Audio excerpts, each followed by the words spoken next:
If you missed what happened at Steelers training camp, there was a big fight. We'll talk about that fight, what led to it, and what it might say about this team here on the Locked On Steelers podcast. I'm your host, Chris Carter, joined today by Nick Farabaugh, PennLime.com. Let's get into it.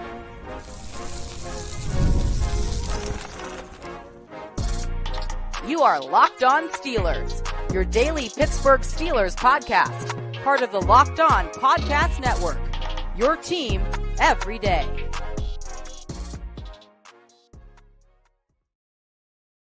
Hello and welcome to the Locked On Steelers podcast. I'm your host, Chris Carter, bringing you your daily dose of all things in the Pittsburgh Steelers. As always, you can find the show on your favorite podcasting apps and on YouTube. Like this video if you enjoy it. Subscribe to this YouTube channel to get all of your daily Monday through Friday episodes, as well as our bonus content. We thank you for making us your first listen every day because we're your team every day. And today's episode is brought to you by Game Time. Download the Game Time app, create an account, and use code LOCKEDONNFL for $20 off your first purchase. Terms and conditions apply. As I said before, we're joined by the man himself, Nick Farabaugh, all the way from PennLive.com. He's their Steelers beat reporter there. Nick, I want to cut right to the chase. There was a huge fight at Steelers training camp. It was all over the interwebs, especially on Twitter. There were videos of it. We're not allowed to show videos of training camp on this podcast, so we cannot show the videos of that.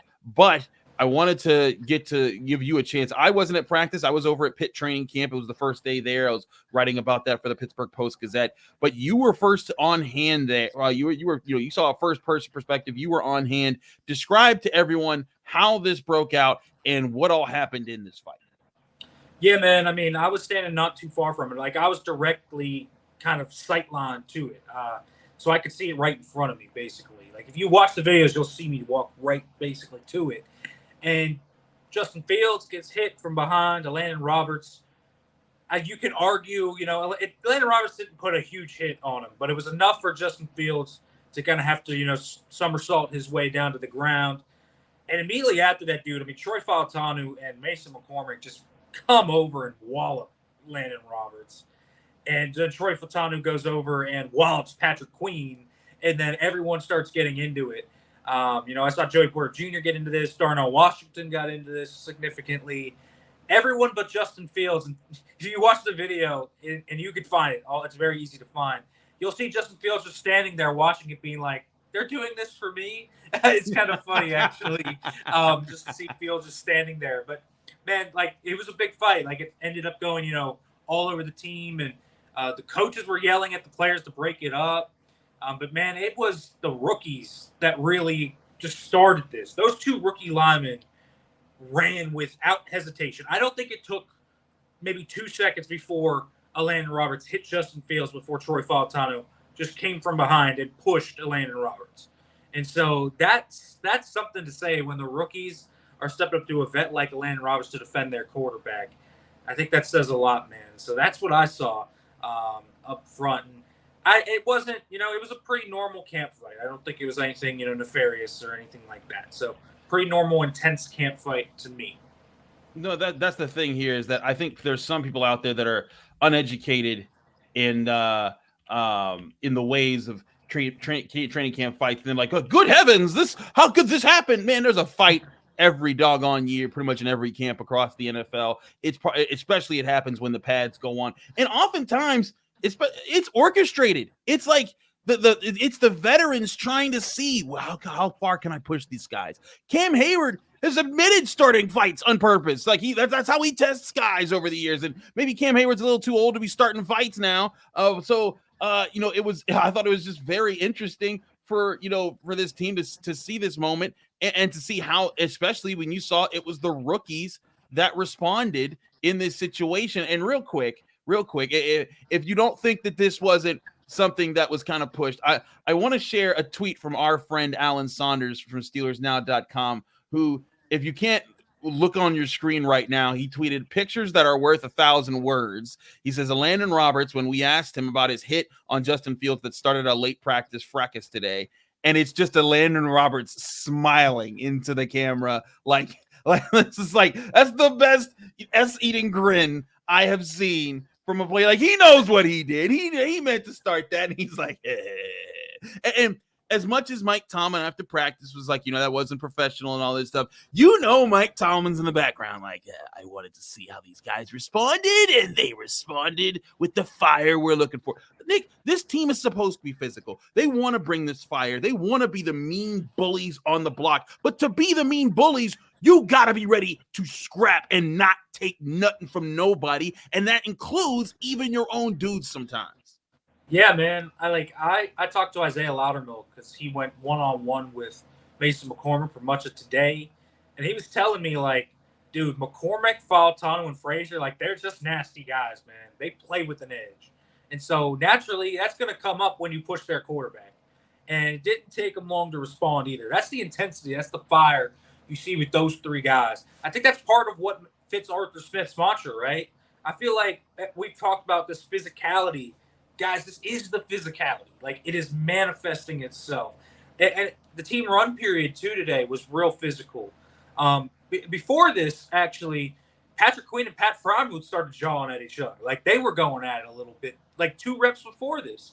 It was a team run period, and they were running with a fullback today. Jack Coletto was going in there. And, like, dude, this was a physical practice today. And so this is just, I think, one of the hallmarks of Elandon Roberts being, all right, we've had a little snippiness today. Let's see how these guys respond when I put their quarterback and I touch their quarterback. And that's what happened. And so it's a good response from the rookies. And I think it's part of what Arthur Smith wants. He wants his team to play with an edge, man. He coaches with an edge. I see him yelling at players all day. So it fits what he wants too. Yeah, I think that's part of what want here. It's what's wanted. It's the tone that sees. I also think it's important to point out, like, the importance of setting this tone. This was actually also a complaint that we had seen for years. Not for years, for a couple years with the Steelers offense. We used to see old man Ben Roethlisberger in 2021 get knocked around, get hit late, and like people wouldn't help him up. Like the offensive line that was gone from the team, and that used to be never something that you saw under Marquise Pouncey and David DeCastro. There were plenty of times that, like, someone would get a late hit. I think Le'Veon Bell one time got a late hit from like Eric Reed, and you just see the Pouncey and DeCastro coming, and they're coming to defend their guys. You remember Myles Garrett attacking Mason Rudolph with a helmet, and the response that garnered from the offense. You didn't see that for a couple of years. The fact that you're seeing this for rookies, for a dude, it's not like Justin Fields is the long-time standing veteran of the Steelers offense. He's like them. He's new to this team, but none of them are taking it. And Trey Essex, a former Steeler offensive lineman himself, said, look, and this is a quote from his Twitter, look, I'm not in the huddle, the practice, of the meetings, but it used to tick me off the last 2 years that the offensive line didn't seem to have this attitude, not consistently running downfield to pick up your RB, not picking up your quarterback after he gets hit. I'm not going to speculate why it was like that. I'm just glad to see that it seems that it has shifted. I'm loving what I'm seeing and hearing. Now, Nate Herbig also addressed it afterwards, saying, quote, nobody's going to hit our quarterback, cheap shot, and get away with it. It's a big emphasis for us, a big emphasis for our unit. It's nothing personal. It's just that we protect our quarterback. Again, Nick, this is what Mike Tomlin, Arthur Smith, and the Steelers want. They want this group to be nasty. They want it to be mean. And this is how you test it, is you have the veterans poke and say, all right, what happens when we poke it? Are you going to fake the funk? Or are you going to be for real? Right. And I think the fact they did it for Fields, right? It wasn't Russell Wilson. Right. It wasn't Russell Wilson. It was just Fields. I think even speaks more volumes to it. So, man, these guys, I legitimately think if it was John Reese Plumlee, they would have done it. Like, that's the type of thing we're looking at here. I think these guys just have a creed that they're living by there to protect their quarterback. You aren't going to touch their quarterback. Elandon Roberts isn't dumb, by the way. He knows quarterbacks are off limits in these practices. He did it for a reason. He showed something that I think these guys had.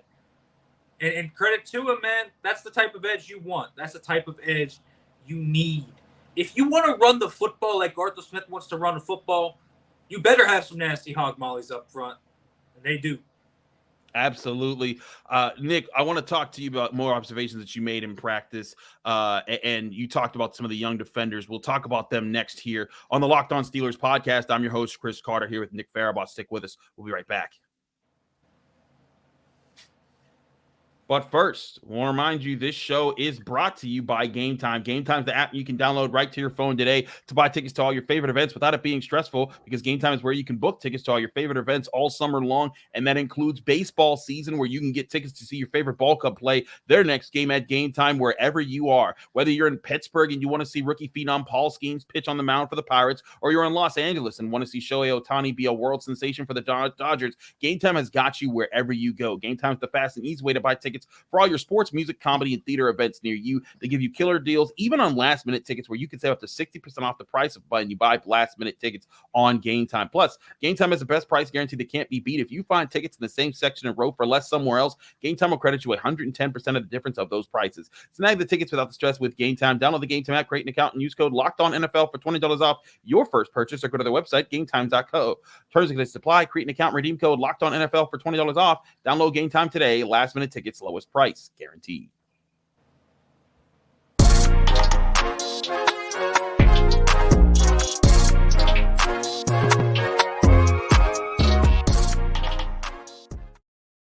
Back here on the Locked On Steelers podcast, Chris Carter, Nick Farabaugh, talk about Steelers training camp. It was training camp practice number 6, Nick, and you were tweeting out from camp that you really liked some of the young defenders, especially Payton Wilson and Beanie Bishop. Nick, I've been impressed by both of those guys as well. I didn't get to see them in this practice in particular, but between the physicality that I've seen of Payton Wilson and also the accountability, he seems like he's free-flowing at linebacker, like he could start if he really wanted to and be an impactful player. Beanie Bishop's ability to run in the slot and cover and run with guys and stick in their hip pockets. These are two young guys that they could be assets very early on for the Steelers at positions that they need some answers at. Yes, Patrick Queen and Elandon Roberts are two really good linebackers and can definitely hold it down there, but we've seen how injuries can impact that room, and having a Payton Wilson ready to go could make for a really good rotation. Beanie Bishop, the Steelers don't have an established slot cornerback coming back from last season. If he can be that, there could be a lot there. What have you seen that's impressed you the most from those two rookies? Well, for Beanie, man, I mean, he got the biggest challenge he could get today in receiver DB one-on-ones. You can't get a tougher challenge than George Pickens. I mean, from size perspective, from a body control perspective, those two went at it. George ran a corner route on one. Beanie stayed in his hip pocket, played through his hands, PVU. Second one was a fade. He pushed him out before he got the second foot down. I mean, that's using – you're at a disadvantage, but that's using your savviness there. Beanie Bishop, too, has, really good ball skills. He's physical. He's willing in the run game so far. Like, he is willing to stick his nose in that area. He seems to be a pretty good blitzer. His timing's good. There's a lot with Beanie Bishop right now. You look at the guy and you're like, how did this guy go undrafted? I mean, it really feels like that right now. And so he's playing at a high level. With Payton Wilson, it's different, though. Payton Wilson's had some struggles before in this camp, and I think even yesterday you could point to some of them. If you watched Backs on Backers, Chris, he got hit right in the chest about twice. Yeah. Once by Jalen Warren, once by Aaron Shamplin. That stunned him and was like, welcome to the NFL.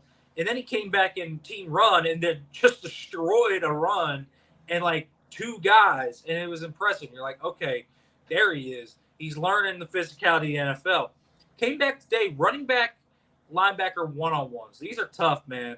He went 2 for 4, and I think for a linebacker, that's really good. It was the highest percentage of any other linebacker, not named Patrick Queen, but Queen only had 1 rep.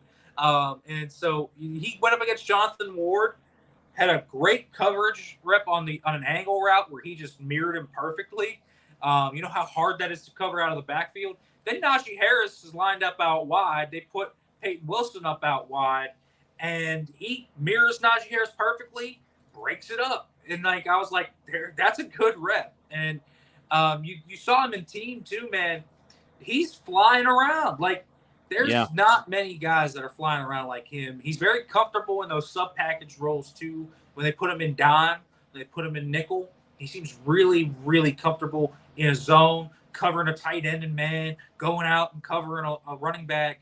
Everything about him is just screaming really smooth. If he makes a mistake, it's fixed. He doesn't make the same mistake twice. He's made rookie mistakes, make no doubt about that, but it's the fact that everything's being fixed. I think a lot of the same way with Troy Fautanu has been happening, where he makes a mistake once, doesn't happen again. Remember the false start on Sunday? Hasn't happened since. So, I mean, Nick Herbig, and I'll just throw this, Nick Herbig beat him on an inside move yesterday, a cross chop to the inside. He tried it again twice today, and Troy Fautanu just stunned it both times. Like, it's just guys learning on the fly. And Payton Wilson has done that really well. And so I think these two guys are going to play early. I think Beanie Bishop's going to be the starting slot corner in week 1. And I think Payton Wilson's going to at least be the dime linebacker, Chris. Their trajectories are proving it right now. Yeah, I am very impressed by how I've seen this rookie class in general respond to things at camp. And again, we got to see how they play. We got to see how it translates to actual play on field. And I can't emphasize that enough. We are not solidifying any of these guys to be all pros right now.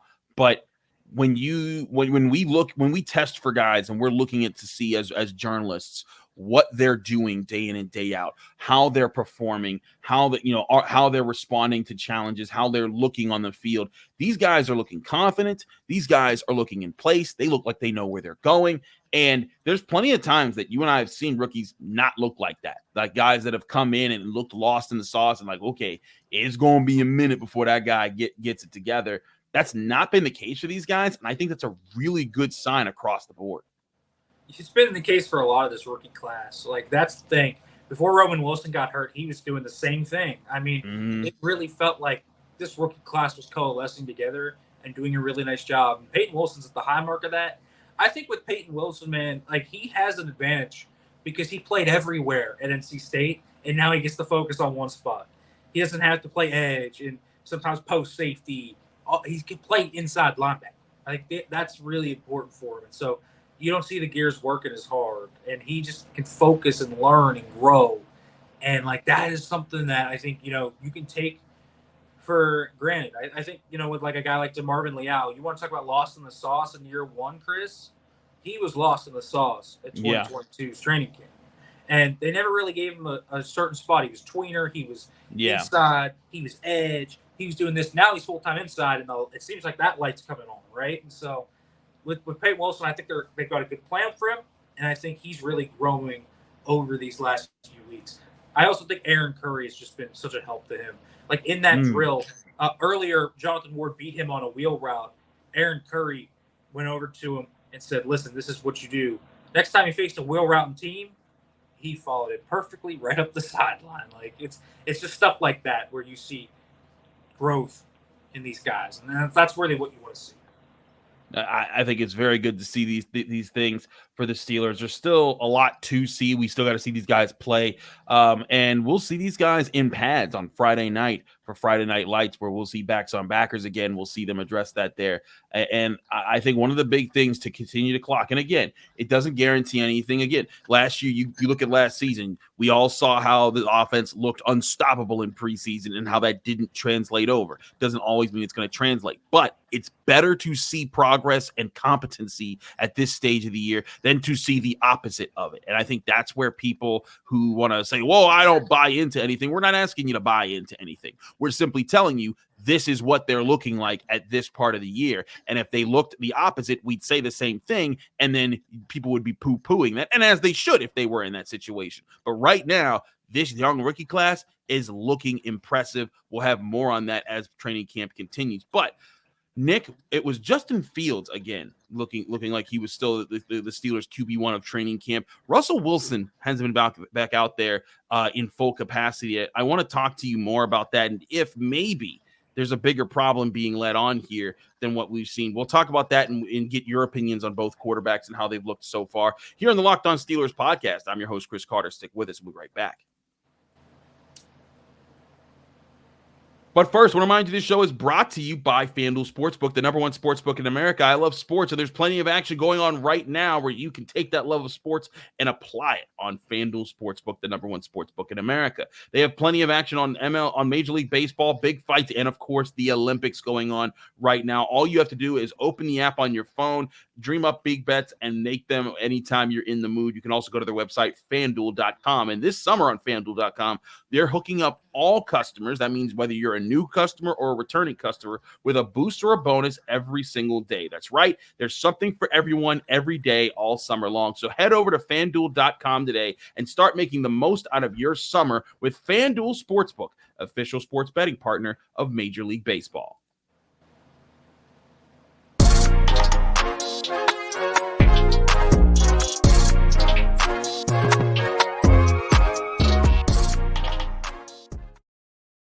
Back here on the Locked On Steelers podcast, I'm your host, Chris Carter, here with Nick Farabaugh of PennLive.com. Nick, let's get into what we've seen out of Russell Wilson. For one, he still wasn't at full strength. He wasn't full pads again like he was on Tuesday. But we still haven't seen him give a full go and look normal again. Is this a cause for concern that we are now through 5 practices? The Steelers reported last Wednesday, so now they've been in camp for a full week plus now. Going into this Thursday. Is this a cause for alarm, or do you think this is kind of just all part of the plan, just to get him some rest and get a closer look at Justin Fields? Well, today was a week since he injured it. Yeah, and if it's a calf strain, which it very well might be, right? Those things take a while to heal, man. Like it's got to be. I think it's just letting him heal. Like if he say he did go out there today, full team, he runs and re-aggravates it, and then he's out 4 weeks. That's a big problem. So if it's going to take another few days until he gets fully going, I think that's where it becomes a concern. But I think he'll be fine. So I don't think there's a huge concern with Russell Wilson not practicing because, again, calf injuries, man, they're just really tough. I mean, look last year where Joe Burrow hurts his calf very early on in training camp. They actually held Joe Burrow out for all of training camp. And then you remember early in the year, Chris, he re-aggravated that and couldn't really run around like Joe Burrow was. And so Joe Burrow didn't really look like Joe Burrow. And so you want Russell Wilson to look like Russell Wilson.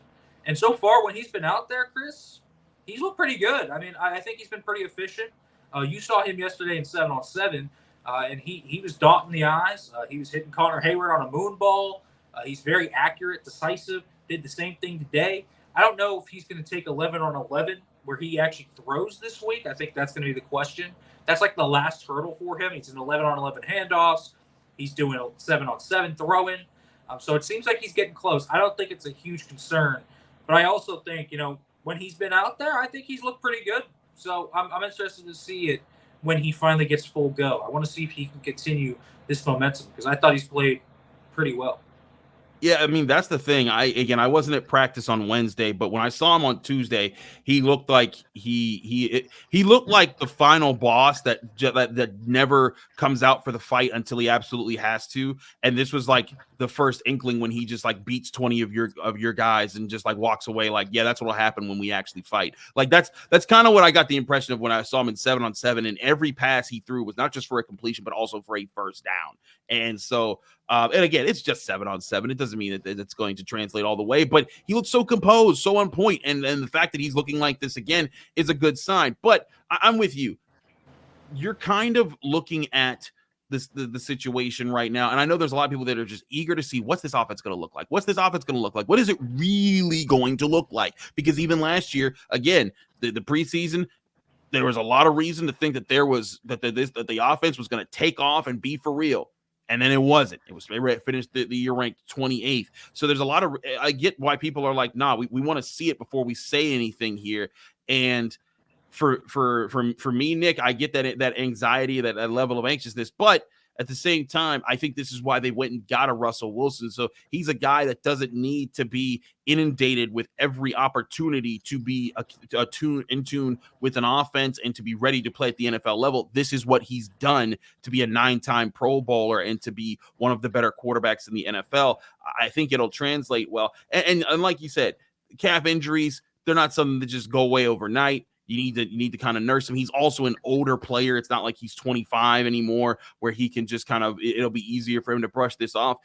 I think this is all part of the plan after the injury happened. Give Justin Fields more time to improve. And look, I'll ask you this. What did you think of Justin Fields on Wednesday? Because I thought Justin Fields had his best day of camp on Tuesday.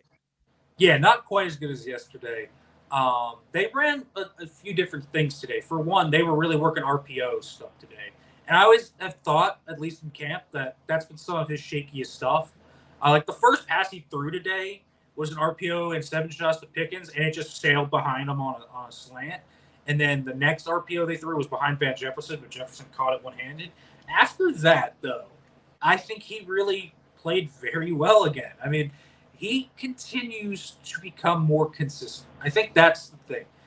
A little bit of a tough start today, first 2 passes, and then after that, it was like smooth sailing. Like I think the biggest thing through 4 practices for me was it wasn't the deep ball, because the deep ball was gorgeous. I mean, he has a great deep ball. We know it, the touch, the accuracy, everything. It wasn't, even his eyes really. I thought the ball was getting to the right places for the most part. What it was 2 things. Short and underneath, he would sail balls outside the numbers or throw it behind guys on the run. And then second, I thought he would just throw one speed. Like it would be a 5-yard in, and he would just throw it as hard as he could. And sometimes that would sail on him. Sometimes receivers couldn't corral it. And sometimes you just need to, take a little bit off it when it's at that range. And so now I feel like he's doing that more. And the underneath accuracy's been there. And outside the numbers, he's been accurate. He's been very decisive. The ball's going to the right place. And more importantly, with the pads now, what we're seeing is we're starting to see more realistic simulation of a live pocket, which I really like seeing. Now, it's not fully like a game, but we're starting to see it. And so you see Justin Fields create magic with his legs. Like you're seeing that. We knew that was part of his game, but you're actually seeing it now. And you're seeing, okay, this is what he can do when something's not there and something breaks down. And he just creates this magic. And so I think you're seeing a lot of different things. So I'd say it was a pretty good day for Justin Fields. So far this week, I think he's put up his best 2 days of camp, to be quite honest with you, Chris. I think it's a pretty good sign that he's having some more consistent moments. I think he still has, a path forward there to become a franchise quarterback for the Steelers in the future. It doesn't mean that he's there now, but the biggest thing I've said this from the time that they traded for him to the OTAs, to the mini camp, to the first practices, the biggest thing I need to see from Justin Fields is developing a level of consistency, of being in a groove where he understands where he's supposed to go with the ball, where he doesn't have happy feet. And I think we're starting to see him push some of those bad habits out that he started camp with. And doesn't mean they're completely gone, but I think you're seeing less and less of those occupying the plays that he has. And that's the progress that you want to see for a young quarterback, with, quarterback coach Tom Arth and how, everything's trying to be worked in this Arthur Smith system. I continue to be more and more intrigued. You hear about the physicality from the fight to how the offensive line's playing, to how the defense is responding, the young defenders fitting in on a defense that already finished 6th best in scoring last year, and the quarterbacks who both are impressing in their own ways so far. I feel like the Steelers are having a good training camp right now. They are, and I think Justin Fields is improving. And I think that's something that you're seeing. This is a legitimate run for Justin Fields as the starter. I mean, that's what it is right now. It's a legitimate chance for him. Now, I don't think they expected to have this chance, but now that Russell Wilson is, they're having a chance to see what he would look like as the QB1. And I think it's not just like, okay, it's a day or two that they see him as QB1. They didn't need to see what Justin Fields looks like as a QB1 for a day. Like, we know what he looks like. Just turn on one of Chicago's games. Mm-hmm. But what they wanted to see was, okay, how about a week with the first team?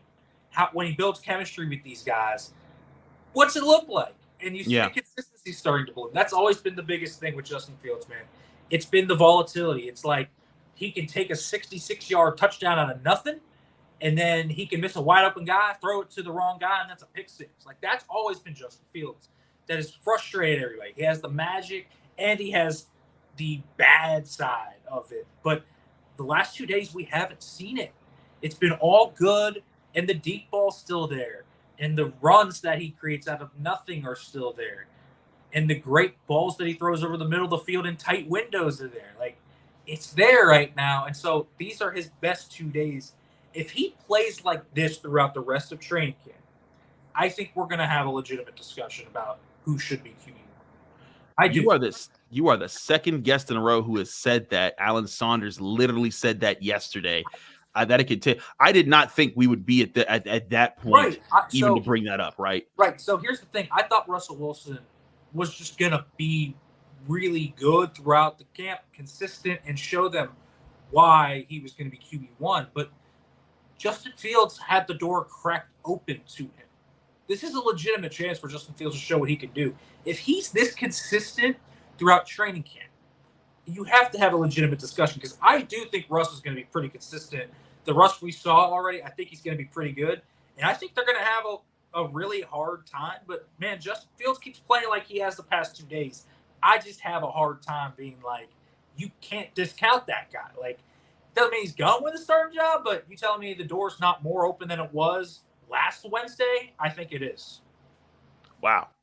There you have it. Nick Farabaugh from Latrobe at Steelers training camp. Nick, thanks so much for joining us here and giving us your insights from practice number 5 at Steelers training camp. Nick, let people know where they can find you, follow you, and get more of your work. You can follow me at Farabaugh FB. Make sure to check the stuff out. PennLive.com. Make sure to subscribe as well. Chris, I'll probably have you on Steelers Breakdown at some point, so make sure to check out the podcast.